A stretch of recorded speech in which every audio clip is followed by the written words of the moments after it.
दोस्तों आज के इस वीडियो के द्वारा हम ये सीखने वाले हैं कि हम किस प्रकार से हमारे घर में फायर अलार्म सिस्टम का पूरा कनेक्शन करेंगे।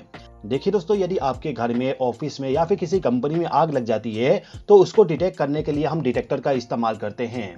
डिटेक्टर भी बहुत सारे टाइप के आते हैं। फिलहाल के टाइम पे मैं यहाँ पे 3 अलग अलग डिटेक्टर का इस्तेमाल कर रहा हूँ। ये वाला जो सेंसिंग डिवाइस है इसको हम कहते हैं स्मोक डिटेक्टर। मतलब कि यदि आपके घर में आग लग जाती है तो आग की वजह से जो धुआं निकलती है उस धुएं को ये वाला डिवाइस डिटेक्ट कर लेगा। इसके बाद मेरे पास में यहाँ पे MCP है। MCP का फुल फॉर्म होता है मैनुअल कॉलिंग पॉइंट। मतलब कि यदि आप मैनुअली ये बताना चाहते हो कि आग लग गया है तो इस कंडीशन में आपको इस प्रकार का MCP का इस्तेमाल करना पड़ता है। ये जो डिवाइस है इसमें आप देख सकते हो यहाँ पे लिखा हुआ है ब्रेक ग्लास प्रेस हियर। मतलब कि यदि आग लग जाती है और यदि आपका डिटेक्टर काम नहीं किया या फिर आप मैनुअली बताना चाहते हो आग लग गया है तो सिंपली आपको क्या करना है कि ये जो ग्लास होता है इस ग्लास को आप ब्रेक कर दीजिए। इसके द्वारा एक सिग्नल जनरेट हो जाएगा जिसको ये वाला पैनल डिटेक्ट करके उसका अलार्म जनरेट कर देगा। इसके बाद मैं यहाँ पे हीट डिटेक्टर का इस्तेमाल कर रहा हूँ। अब ये जो सभी डिवाइस है इन डिवाइस के अलावा और भी टाइप के डिटेक्टर आते हैं, उनके बारे में थोड़ा सा जान लेते हैं। सबसे पहला हो गया हीट वाली, सेकंड आता है स्मोक डिटेक्टर, इसके बाद आपको मिल जाएगा कार्बन मोनोऑक्साइड डिटेक्टर, इसके अलावा मल्टी सेंसर वाली डिटेक्टर आपको मिल जाएगा और एक आता है मैनुअल कॉलिंग पॉइंट। वैसे तो ये जो मैनुअल कॉलिंग पॉइंट है ये आपका डिटेक्टर नहीं होता है, इसको आपको मैनुअली ऑपरेट करवाना पड़ता है, लेकिन मैंने यहाँ पे इसको भी ऐड कर दिया। तो कितने टाइप के डिटेक्टर आते हैं आप यहाँ पे देख सकते हो। अब ये जो सभी डिवाइस है इनका काम केवल ये होता है कि जो आपके घर में आग लगा हुआ है उसको डिटेक्ट करना, और डिटेक्ट करने के बाद एक सिग्नल जनरेट किया जाएगा और उस सिग्नल को ले जाके हमें फायर अलार्म कंट्रोल पैनल के साथ कनेक्शन करके उसको बताना होता है। देखिए दोस्तों, जो फायर अलार्म कंट्रोल पैनल होती है वो पैनल आपको मोस्टली 4 टाइप का मिल जाएगा।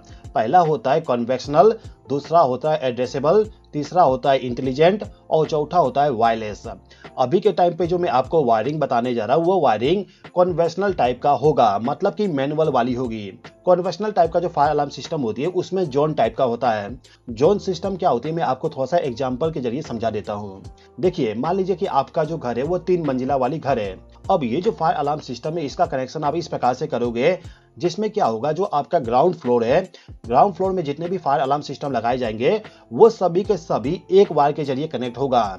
इसके बाद जो फर्स्ट फ्लोर होगा उसके लिए हम कनेक्शन अलग करेंगे और सेकंड फ्लोर के लिए अलग से कनेक्शन करेंगे, मतलब कि उनका सर्किट अलग अलग होगा। अब इसमें क्या होगा, जो आपका ग्राउंड फ्लोर है उसको हम मानेंगे जोन 1, फर्स्ट फ्लोर को मानेंगे जोन 2 और थर्ड फ्लोर को मानेंगे जोन 3। अब जिस भी फ्लोर में आग लगे उस फ्लोर का जो जोन होगा वो ही केवल इंडिकेशन ग्लो होगा। मतलब कि जो आपका कंट्रोल पैनल है इस पैनल में एक इंडिकेशन आएगा। इंडिकेशन में ये होगा कि जोन 1 में आग लगा है, जोन 2 में या फिर जोन 3 में। इस प्रकार का आपको इंडिकेशन देखने को मिल जाएगा। इसके बाद सेकंड टाइप का जो फायर कंट्रोल पैनल होती है वो होता है एड्रेसेबल वाली। एड्रेस वाली जो फायर अलार्म सिस्टम होती है उसमें क्या होता है कि जो आपका डिटेक्टर है इसमें एड्रेस सेट किया जाता है। यदि इस वाले डिटेक्टर के जरिए आग को डिटेक्ट किया जाता है तो इस कंडीशन में आपका जो कंट्रोल पैनल है उसमें इंडिकेशन आ जाएगा या फिर जो उसका डिस्प्ले होता है उसमें नंबर शो हो जाएगा कि कौन से डिटेक्टर के जरिए आग को डिटेक्ट किया गया है।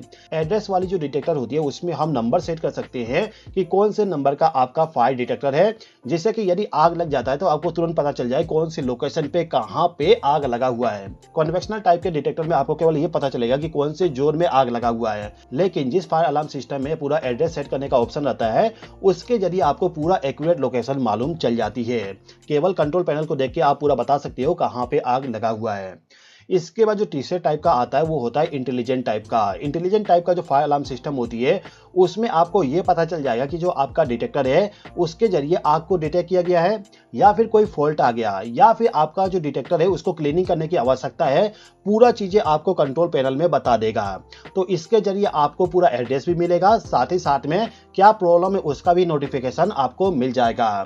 इसके बाद तीसरे टाइप का आता है वायरलेस। वायरलेस में क्या होता है कि जो आपका डिटेक्टर है इसके जरिए कोई भी वायर का कनेक्शन आपके कंट्रोल पैनल के साथ में करना नहीं पड़ता है, पूरा वायरलेस तरीके से कम्युनिकेशन हो जाती है।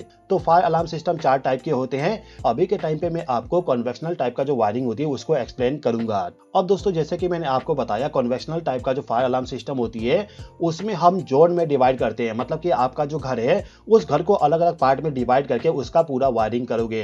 तो अभी के टाइम पे मुझे इस घर में वायरिंग करना है। तो वायरिंग करने के लिए मैं क्या करता हूँ, जो घर का अंदर का पूरा हिस्सा है उसमें यदि आग लग जाती है तो उसको मानूंगा जोन 1 में आग लग गया। मतलब कि घर के अंदर में इन तीनों डिवाइस को मैंने कनेक्ट कर दिया, तो इसको मान लेता हूं जोन 1। अब यहाँ पे मैं क्या करूंगा, जो मेरे घर का बाहर का हिस्सा है उसमें भी डिटेक्टर को कनेक्ट करूंगा। मतलब कि यदि मेरे घर के बाहर आग लग जाती है तो उसको भी पता चल जाए, इसका भी मुझे वायरिंग करना है। तो मैं क्या करूंगा, यहाँ पे 3 और अलग से डिटेक्टर का इस्तेमाल कर लूंगा और ये जो तीनों डिटेक्टर है इनको मैं जोन 2 में डिवाइड कर दूंगा।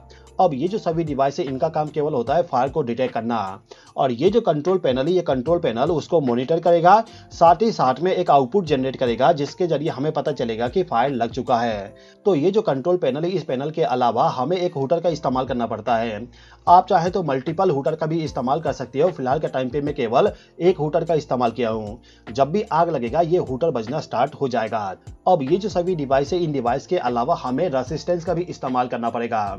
जो रेसिस्टर हम इस्तेमाल करते हैं उसको हम कहते हैं EOL रेसिस्टर।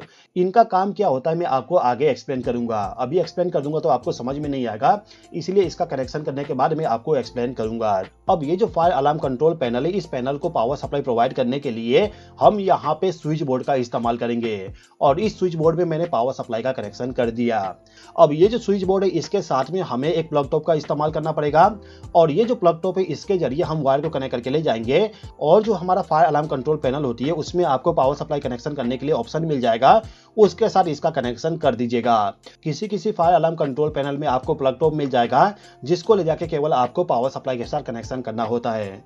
यदि वहां पे प्लग टॉप नहीं है तो आपको इसके अंदर में टर्मिनल मिल जाएगा जहां पे लिखा होता है फेस और न्यूट्रल। जहां पे फेस लिखा हुआ है वहां पे फेस सप्लाई कनेक्ट कर दीजिए, और जहां पे न्यूट्रल लिखा हुआ है वहां पे न्यूट्रल पावर सप्लाई को ले जाके कनेक्ट कर दीजिए। अब ये जो कंट्रोल पैनल है, इस पैनल के अंदर में आपको बैटरी का भी कनेक्शन करना होता है। इसी पैनल के अंदर में एक छोटा सा बैटरी रखा जाता है जिसका कनेक्शन करना होता है। कनेक्शन करने के लिए आपको इसी के अंदर में 2 वायर मिल जाएगा, केवल आपको ले जाके पॉजिटिव और नेगेटिव के साथ कनेक्शन करना होता है। मैं आपको अभी के टाइम पे बैटरी का कनेक्शन शो नहीं कर रहा हूं क्योंकि जो बैटरी होती है वो इसी कंट्रोल पैनल के अंदर में रखा जाता है। बैटरी का कनेक्शन करने के टाइम एक चीज ध्यान दीजिएगा कि जो आपका कंट्रोल पैनल है वो कंट्रोल पैनल 12 वोल्ट वाली है या फिर 24 वोल्ट वाली। यदि 24 वोल्ट का है तो आपको यहाँ पे 2 बैटरी का इस्तेमाल करना पड़ेगा। यदि 12 वोल्ट वाली सिस्टम है तो आपको केवल सिंगल बैटरी का इस्तेमाल करना पड़ेगा। तो बैटरी का कनेक्शन करने के बाद आपका जो कंट्रोल पैनल है, इस पैनल में आपको ऑप्शन मिल जाएगा इन डिटेक्टर का कनेक्शन करने के लिए। आपको वहां पे जोन 1 जोन 2 लिखा होगा। जोन 1 वाली जो टर्मिनल होती है उसके जरिए वायर को लेके आना है, और जो आपका सबसे पहले वाली डिटेक्टर है उसके साथ इसका कनेक्शन कर देना है। ये जो स्मोक डिटेक्टर है इसके अंदर में कनेक्शन कैसे किया जाएगा इसको मैं आपको शो कर देता हूं। देखिए दोस्तों, ये जो आप डायग्राम देख रहे हो, इस डायग्राम में स्मोक डिटेक्टर का कनेक्शन बताया गया है। यदि आप डायग्राम के अंदर देखोगे तो आपको मिल जाएगा टोटल 4 या फिर 5 टर्मिनल। किसी में आपको 4 मिलेगा, किसी में 5 टर्मिनल भी मिल जाएगा। ठीक है, तो जो आपका टर्मिनल है उस पर नंबरिंग किया जाता है 1 2 3 4 5 करके, या फिर वहां पे plus in plus out minus in out, इस प्रकार से आपको नंबरिंग देखने को मिल जाएगा। जिस भी जोन का आप वायरिंग कर रहे हो उस वायरिंग का जो पॉजिटिव पावर सप्लाई होगा उसको लाके पॉजिटिव इन पे कनेक्ट कर दीजिएगा, और नेगेटिव पावर सप्लाई जो होगा उसको लाके नेगेटिव इन वाले टर्मिनल पे कनेक्ट कर दीजिएगा। इसके बाद जो आपका आउट वाला टर्मिनल है उसके जरिए पॉजिटिव पावर सप्लाई और आपका जो नेगेटिव पावर सप्लाई है उसको ले जाके दूसरे डिटेक्टर के साथ कनेक्शन करना होता है। यहाँ पे 2 स्मोक डिटेक्टर का इस्तेमाल किया गया है। यदि आपके पास में दूसरा है तो सेम तरीके से आप कनेक्शन करते चले जाइएगा। आप किस प्रकार से कनेक्शन करोगे आप यहाँ पे देख सकते हो। तो फिलहाल के टाइम पे हमने इस डिटेक्टर को पावर सप्लाई प्रोवाइड कर दी है। अब जैसे कि मैंने आपको बताया कि जो आपका डिटेक्टर है वहीं से वायर का लूपिंग करके दूसरे डिटेक्टर को पावर सप्लाई प्रोवाइड करना है। तो आप क्या करिए, जिस पॉइंट से आपको आउटपुट पावर सप्लाई मिलेगा वहां से वायर को ले जाके आपका जो नेक्स्ट वाली डिवाइस है उसके साथ कनेक्शन कर दीजिए। फिलहाल के टाइम पे मैं यहाँ पे एमसीपी का कनेक्शन कर रहा हूँ। तो एमसीपी के पीछे में यदि आप देखोगे तो वहां पे आपको इस प्रकार से टर्मिनल मिल जाएगा। अलग अलग टाइप का एमसीपी आता है, किस प्रकार से कनेक्शन करना है आपको पूरा डिटेल उसके टर्मिनल पे ही मिल जाएगा। तो फिलहाल के टाइम पे आप ये समझिए जो आपका डिटेक्टर है उसमें टोटल 4 टर्मिनल दिया गया है। तो उसमें आपको क्या करना होगा, जो आपका नेगेटिव वाली टर्मिनल है उस पे इनकमिंग पावर सप्लाई दे दीजिए, नेगेटिव पावर सप्लाई वाली, और नेगेटिव पावर सप्लाई का जो आउटपुट वाली टर्मिनल है वहां से वायर को ले जाके दूसरे वाले डिटेक्टर को पावर सप्लाई प्रोवाइड किया जाएगा। जिस प्रकार से आपने नेगेटिव पावर सप्लाई का कनेक्शन किए उसी प्रकार से आपको पॉजिटिव पावर सप्लाई का भी कनेक्शन करना होगा। टर्मिनल पे आपको डिटेल मिल जाएगा कहां पे कौन सा वायर का कनेक्शन करना है। तो इस वाले एमसीबी का कनेक्शन कर दिया और यहां से पावर सप्लाई को ले जाके हीट डिटेक्टर को पावर सप्लाई प्रोवाइड कर देंगे। अब इसका कनेक्शन कैसे किया जाएगा इसको भी देख लेते हैं। जो आपका हीट डिटेक्टर होता है उसमें भी सेम तरीके से कनेक्शन किया जाता है। आप देखोगे यहाँ पे अलग अलग टर्मिनल दिया गया है और टर्मिनल पे नंबरिंग किया गया है। जो आपका नेगेटिव पावर सप्लाई है उसको नेगेटिव पे कनेक्ट कर दीजिए और पॉजिटिव पावर सप्लाई को ले जाके पॉजिटिव वाले टर्मिनल पे कनेक्शन कर दीजिए। इसी प्रकार से जो आपका दूसरा डिवाइस होगा उसको पावर सप्लाई लूपिंग करके लेके जाना होता है। बाकी जो आपके डिटेक्टर होते हैं वहां पे भी वायर का लूपिंग ही करना होता है। ठीक है, अब जोन 1 में जितने भी आप डिटेक्टर को कनेक्ट करना चाहते हो उन सभी को कनेक्ट करते लेके चले जाइए और सबसे आखिरी वाला जो डिटेक्टर है उस डिटेक्टर से जो पावर सप्लाई आएगा उसको ले जाके आपको रसिस्टर के साथ में कनेक्शन करना होता है। मतलब कि आपका जो दोनों वायर है उसको लाके इस प्रकार से रसिस्टर के साथ में आप कनेक्शन कर दीजिए। ये जो रसिस्टर है इसका इस्तेमाल क्यों करते हैं इसको एक बार समझ लीजिए। देखिए दोस्तों, ईओएल रसिस्टर का मतलब ये होता है कि जो आपका सर्किट है उस सर्किट के सबसे आखिरी में रसिस्टर को कनेक्ट करना। तो जो आपका रसिस्टर है उसको क्यों कनेक्ट करते हैं इसको एक बार समझते हैं। मान लेते हैं कि हमारे पास में एक बैटरी है और उस बैटरी के साथ में हमने एलईडी को कनेक्ट कर दी है। अब जो एलईडी है उस एलईडी को ग्लो करवाना है तो इसके लिए हमें पॉजिटिव पावर सप्लाई और नेगेटिव पावर सप्लाई दोनों को कनेक्ट करना पड़ेगा, तभी जाके एलईडी हमारा ग्लो होगा। अब यदि हम यहाँ पे कोई भी एलईडी का इस्तेमाल नहीं करते हैं, केवल वायर का कनेक्शन कर देते हैं इस प्रकार से, तो इस कंडीशन में शॉर्ट सर्किट हो जाएगा। मतलब कि यहाँ से बहुत ही ज्यादा करंट फ्लो होगा और जो आपका बैटरी बहुत ही जल्दी डिस्चार्ज हो जाएगा और जो आपका वायर है वो भी खराब हो सकता है। तो हमें यहाँ पे क्या करना होता है कि जो हमारा सर्किट है उस सर्किट के आखिरी में हम एक रसिस्टर को कनेक्ट कर देते हैं। रसिस्टर को कनेक्ट करने से क्या होगा, जो इसमें करंट फ्लो हो रही है वो करंट का अमाउंट कम हो जाएगा।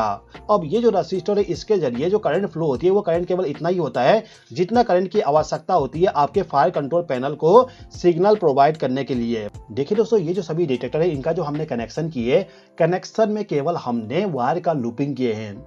अब यदि वायर का लूपिंग करते करते आखिरी सिरे पे चले गए और आखिरी वाले सिरे पे यदि हम इनको ओपन छोड़ देंगे तो जो हमारा सर्किट है वो सर्किट कंप्लीट नहीं होगा। तो सर्किट को कंप्लीट करने के लिए हमें इन दोनों वायर को जोड़ना पड़ेगा और यदि हम डायरेक्टली इनको जोड़ देंगे तो बहुत ही ज्यादा करंट फ्लो होगा, मतलब कि शॉर्ट सर्किट हो जाएगा। तो इसीलिए हम यहाँ पे रसिस्टर को कनेक्ट कर देते हैं जिससे कि करंट को हम लिमिट कर सके। ये जो रेजिस्टेंस है इसका वैल्यू कितना होना चाहिए वो डिपेंड करता है आपके सर्किट के वोल्टेज पे। वैसे तो आपका जो कंट्रोल पैनल है उसी के साथ में आपको रसिस्टर मिल जाएगा, तो सिंपली आप उसको इस्तेमाल कर लीजिएगा। अब जिस प्रकार से हमने यहाँ पे जोन 1 का कनेक्शन किए, इसी प्रकार से जो जोन 2 का डिटेक्टर है इनका भी कनेक्शन करना होगा। तो मैं यहाँ पे डायरेक्टली कनेक्शन करके आपको बता देता हूँ। मैंने यहाँ पे इन सभी का कनेक्शन कर दिया, आप देख सकते हो किस प्रकार से कनेक्शन किया गया है। अब ये जो सभी डिटेक्टर है इनके द्वारा केवल फायर को डिटेक्ट किया जाएगा और डिटेक्ट करने के बाद एक सिग्नल जनरेट किया जाएगा जिसको कंट्रोल पैनल को बताना होता है। अब ये जो कंट्रोल पैनल है इस कंट्रोल पैनल में आपको बहुत सारे टाइप के इंडिकेशन मिल जाएगा। नॉर्मली आपको यहाँ पे 3 टाइप का इंडिकेशन मिल जाएगा। पहला जो इंडिकेशन होगा वो फायर का होगा, दूसरा होगा फॉल्ट का, तीसरा होगा ओपन सर्किट का। इसके अलावा भी आपको और भी टाइप के इंडिकेशन मिल जाएगा, डिपेंड करता है कि आपका कंट्रोल पैनल कौन सा है। हर एक जोन के लिए अलग अलग इंडिकेशन प्रोवाइड किया जाएगा, जैसे कि जोन 1 के लिए अलग इंडिकेशन होगा, जोन 2 के लिए अलग इंडिकेशन होगा। यदि इन तीनों डिटेक्टर में से कोई भी अलार्म जनरेट करता है तो इस कंडीशन में जोन 1 का जो फायर वाली इंडिकेशन होगा वो ग्लो हो जाएगा, चाहे ये वाला ऑपरेट हो, चाहे ये वाला, चाहे ये वाला। इस वाले सर्किट से यदि सिग्नल को जनरेट किया जाता है तो वो केवल जोन 1 का इंडिकेशन ग्लो करवाएगा। इसी प्रकार से यदि इनके द्वारा फायर को डिटेक्ट किया जाता है तो इस कंडीशन में जोन 2 का जो इंडिकेशन होगा उसको ग्लो करवाया जाएगा। अब ये जो फायर कंट्रोल पैनल है इसमें आपको 2 और टर्मिनल मिल जाएगा जिसके जरिए आपको हूटर का कनेक्शन करना होता है। तो हूटर के लिए जो टर्मिनल होगा उसके जरिए वायर को लाके हूटर का कनेक्शन कर देना है। हूटर के बैक साइड में आपको 2 टर्मिनल मिलेगा जिसमें आपको पॉजिटिव पावर सप्लाई और नेगेटिव पावर सप्लाई को कनेक्ट करना होता है। यदि आपके पास में और भी हूटर है तो उसको केवल आपको इसके पैरेलल में कनेक्शन करते चले जाना है। ठीक है दोस्तों, तो कुल मिला के आपको केवल इतना ही कनेक्शन करना होता है। इतना यदि आप कनेक्शन कर दोगे तो आपके घर में यदि आग लगता है तो आपका जो फायर कंट्रोल पैनल है वो अलार्म को जनरेट कर देगा, जिससे कि आपको मालूम चल जाएगा कि आपके घर में आग लग चुका है। दोस्तों मैं उम्मीद करता हूं कि आपको ये वीडियो पसंद आया होगा। वीडियो पसंद आए तो लाइक कर दीजिए और चैनल को यदि आपने अभी तक सब्सक्राइब नहीं किया तो सब्सक्राइब भी कर लीजिएगा। इस वीडियो को देखने के लिए धन्यवाद।